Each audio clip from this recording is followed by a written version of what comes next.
मी आता फार्मसीला आहे, basically first इयरला आहे किंवा सेकंड इयरला आहे. आता मी काय करू?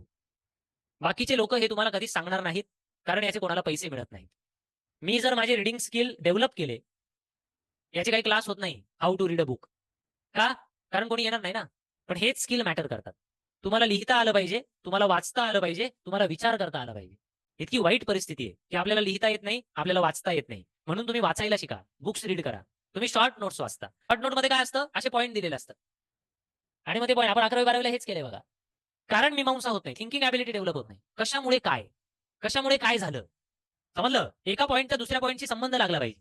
एक पहिला पॅरेग्राफ आणि दुसरा पॅरेग्राफ वाचला की रिअलाइज व्हायला ओके, म्हणून पहिल्या पॅरेग्राफ मध्ये ऐसा लिखा है. I hope you getting it. Right? म्हणून रिडिंग स्किल पाहिजे. अर्धा तासच वाचा, 15 मिनिटच वाचा, पण वाचायला शिका. असं नका करू की डिग्री घेतली आणि वाचता येत नाही, लिहिता येत नाही. दिस इज व्हेरी इम्पॉर्टंट. आपल्याला लिहिता येत नाही. लिहिण्याचं म्हणजे काय, की सगळं ऐकलं की माझ्या लँग्वेजमध्ये लिहिता आलं पाहिजे. सगळं रीड केलं की माझ्या लँग्वेजमध्ये मला ते उतरवता आलं पाहिजे. We are missing this skills. And those students who are good at this skills go ahead. हे खूप चांगल्या ठिकाणी जातात.